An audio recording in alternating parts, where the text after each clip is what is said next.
Yo everyone, and welcome back to my channel. So today I'm going to be doing my February 2024 beauty and skincare favourites. So I'm going to jump straight in and let's start off with foundations like I always like to do. So the one that I've probably been using the most this month, and it's actually, I'm surprised it's not finished yet because I can see it's right at the bottom, is the Too Faced Born This Way Matte 24-Hour Foundation. My shade is in Golden Beige. Lovely full coverage matte. Doesn't crack, doesn't crepe, doesn't fade throughout the day. Fairly transfer resistant. And I generally prefer matte foundations, to be honest. So this is almost finished. I'm going to repurchase it definitely.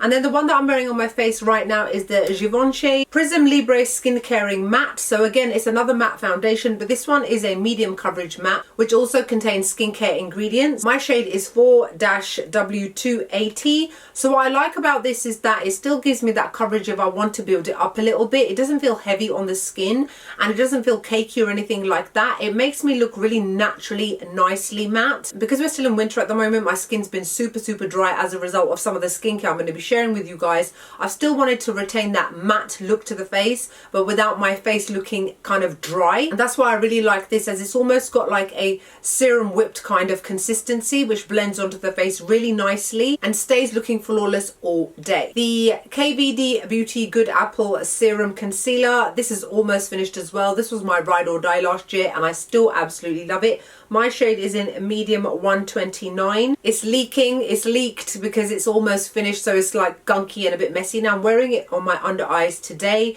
as I have been consistently ever since I bought it really. It's full coverage, but it's got a very liquidy serum consistency, meaning you don't get that thickness that you get with other more full coverage concealers. Yet at the same time, it doesn't move, it doesn't slide around on the face by having that serum consistency. As long as you set it, it doesn't crease, it doesn't move, it doesn't make me look aged, it doesn't crepe. It remains keeping my under eye area flawless up until I remove it at night. The Huda Beauty Easy Bake Loose Baking and Setting Powder. This one is in the new shade that came out not long ago in Peach Pie. I've actually grown to really like this, despite the fact that Banana Bread is still my favourite in terms of shade. This one hasn't actually really given me any issues. I'm using it on my under eye today. I've used it to set my foundation as well. It doesn't provide any kind of white cast. If you follow me on Instagram and you see the photos that I take on like nights out and stuff, I'm using flash. You can see that there is definitely no flashback whatsoever. It's really nice and finely milled, plus you get a really decent amount of product in here. 20 grams lasts me 3-4 months, and that is with a daily use as well. It keeps everything in place all day, stops my concealer from creasing. Absolutely love this. I'm still loving this bronzer and I've been using it again to contour my face. This is the Too Faced Chocolate Soleil Longwear Matte Bronzer. Smells like cocoa butter. I love this firstly because of its consistency. It's so soft and easy to apply. It doesn't drag on the face or anything like that. It really nicely blends onto the skin. It's got a lovely matte finish without looking muddy, and it lasts all day up until I remove it in the evening. The newly released Huda Beauty Creamy Obsessions eyeshadow palettes. I've been using them pretty much ever since I got them. I haven't actually really touched anything else as much as these. So this one is in the shade called Griege and this one is in the shade called Neutral Brown. I really like them. I'm actually using Neutral Brown on my eyelids today. I love the fact that it's a little bit different. I'm not used to normally applying matte shades on my eyelids. I normally reserve matte shades for the crease area and to kind of smoke out looks and for my under eye. So I've been definitely trying out something new, and I love the fact that the creamy consistency means that it really sticks onto the lids, but at the same time it turns to a powder finish, making it really easy to blend. And I just love the fact that the colours are so simple and neutral, meaning that I can use them on nights out, but then I can use them in the daytime as I have been today. One of the highlighters, which is actually almost finished, I can see the pan and it's gone completely flat. This is the Rare Beauty highlighter in Exhilarate. It's a gorgeous full coverage kind of metallic sheen, obviously depending on how intensely you apply it, and I would say that you have to go in with a very light hand. It's very high shine, very metallic. It's got no glitter in it, which means that it doesn't accentuate texture and pores, and I just love the fact that it's got such a soft yet creamy kind of consistency, making it super easy to blend without it going all over the place. I think you can still buy this highlighter. This is the Anastasia Beverly Hills highlighter in Iced Out. This is like a golden ivory shade and definitely the kind of universal shade that I would say would suit all skin tones. Similarly to the Rare Beauty one, even though I think that one's a little bit softer, this one's got a very soft, finely milled sort of finish. Gives a very nice high shine to the skin, very metallic with no glitter at all. I'm using it to highlight my brow bone today. There's a nice hefty dent in it. I bought this when it first came out, and every now and then I reach for it a lot more than normal, and that just happened to be February. Let's move on to lipsticks. So the Anastasia Beverly Hills Lip Velvets. This one is in the shade Peach Amber, and this one is in the shade Parchment. So they're very similar in tone. They've got these orangey browny sort of shades, but I just love the quality and consistency of these. They've got a very mousse-like kind of texture. They do come off, but not too much, but at the same time they're very, very comfortable. I've got a review of these if you want to see lip swatches and that sort of thing, so I'm still very, very happy with these. I do hope that they come out with other shades. The lipstick that I'm wearing right now, this is the Urban Decay Vice Lip Bond in the shade Toy With Me. Lip bonds are basically long wearing glossy liquid lipsticks, much like the Maybelline Superstay ones. It's a beautiful, beautiful color. I never need to touch any of these up. I have rarely had to touch up any of the lip bonds. They last all day, they remain glossy, they're non-transferable, they're very, very comfortable, and obviously I love the color. And then from the same Vice Bond range, this one is OG Back Talk. So this is in the same shade as the Back Talk lipstick that came out with the normal Vice Bond lipsticks rather than the long wearing liquid lipstick versions. This one is a beautiful kind of mauvey pink sort of shade. Again, love it for similar reasons, and in this instance it just happens to be because I use this color quite a lot this month. Charlotte Tilbury came out with a whole range of new Hollywood lipsticks. This one is in the shade called Candy Chic. This one is a beautiful kind of baby pink color, but it is still wearable for people with darker lips like myself. This one I would definitely say I've reached for the most, and I've been using it with various different types of lip liners just so that I could play around with this kind of pink and then just kind of switch up the look a little bit. I love the quality of this. It is a normal lipstick, so you do need to retouch it, but it's got that kind of nice satin sort of finish that makes it feel super comfortable with a tiny sheen to it to give it that extra volume. I recently did lip swatches of the brand new Maybelline Superstay Vinyl Ink Pink Mix range, and these were two of the lipsticks that I used the most. This one is in the shade Rogue. This one's a beautiful kind of pinky coral sort of shade. Absolutely love it. And this one, which is called Striking, this one is obviously a bright pink, hence the name Striking. Again, because they're made from the same company, they're very long wearing, long lasting, fully opaque, non-transferable, beautiful and glossy, last upwards of 12 hours, so I love these. Then last in the makeup is this L'Oreal Paris Infallible 3-Second Setting Mist. 36-hour no transfer. I would definitely agree with that. I've done a review video on this.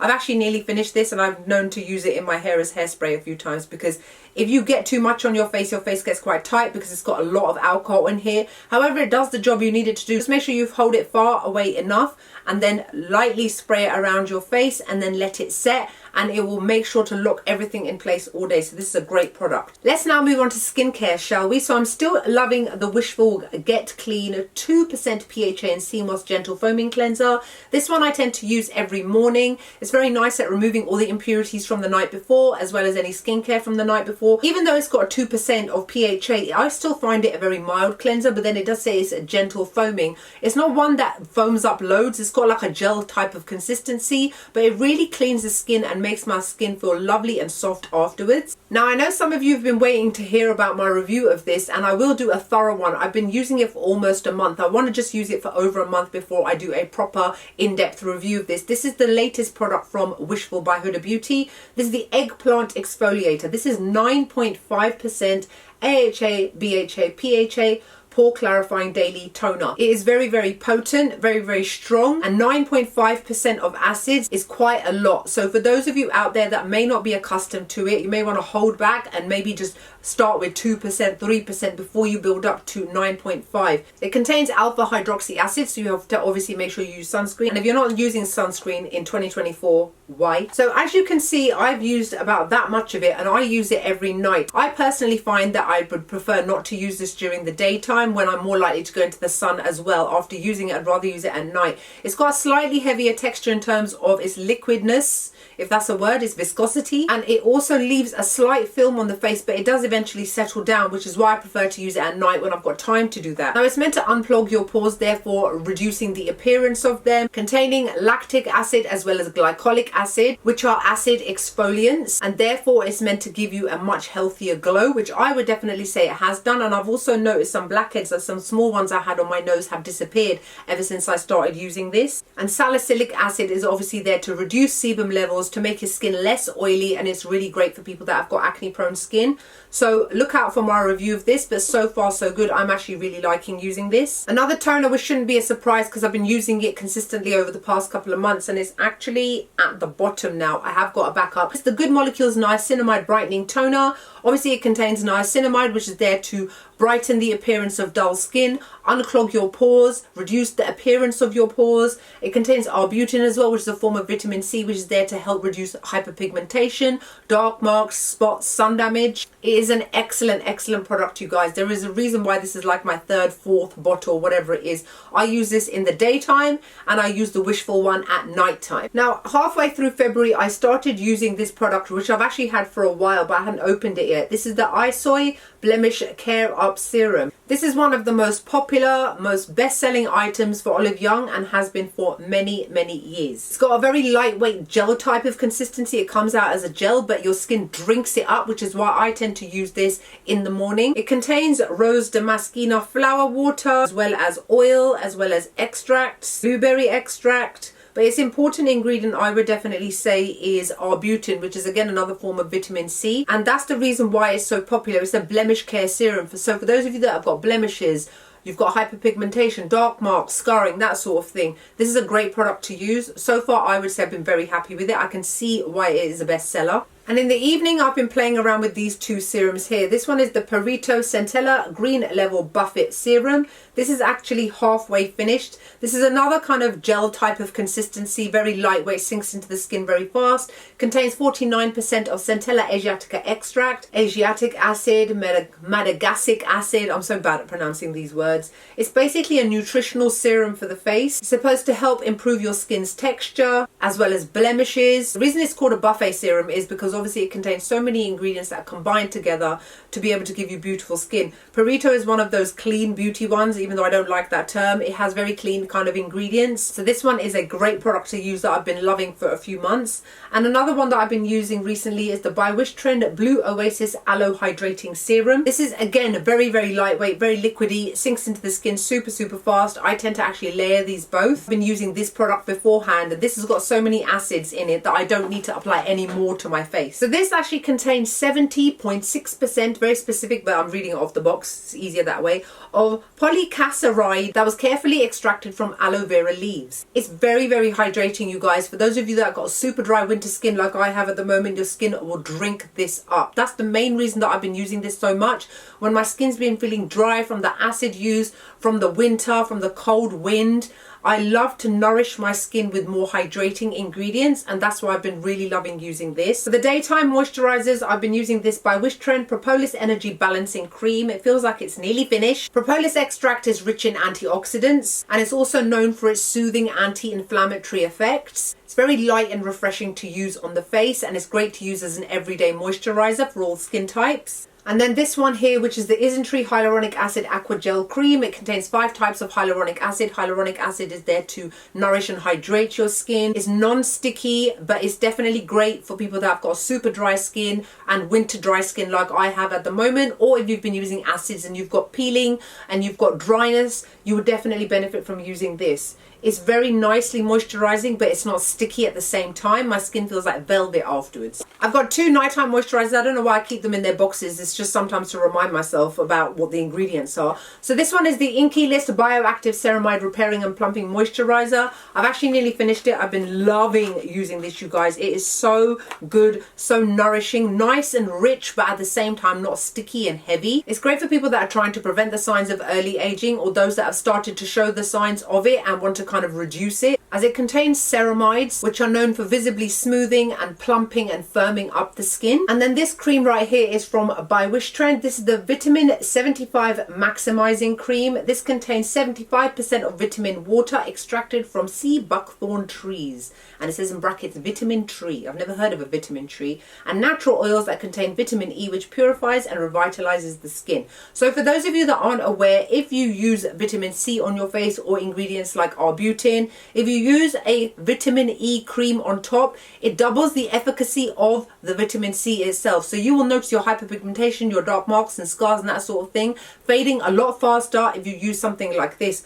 I tend to use this at night time, even though it is a day to night cream, as I find that it's got a slightly heavier texture. Not as heavy as the Inky List one. It's got like a kind of bouncy sort of moisturizing feel to it, but personally I prefer to use it at night. Sometimes I'll use it in the day, it depends on how dry my skin is, but personally this is a great product to use, especially in conjunction with products that are related to vitamin C. And finally, this sunscreen, which I've been loving continuously over the past few months, the good old Huda Cordata Calming Sunscreen SPF 50 PA Quadruple Plus. It's a great lightweight sunscreen for my face. It's nicely moisturizing but not sticky or heavy and gives no white cast, and obviously it contains Huda Cordata extract, which is known for soothing and calming the skin, which is great for this time of year when the weather is so brutal to our faces. So that's it for my February 2024 beauty and skincare favorites. Hope you guys enjoyed the video. Like, comment, make sure you subscribe to my channel, and I'll see you all soon.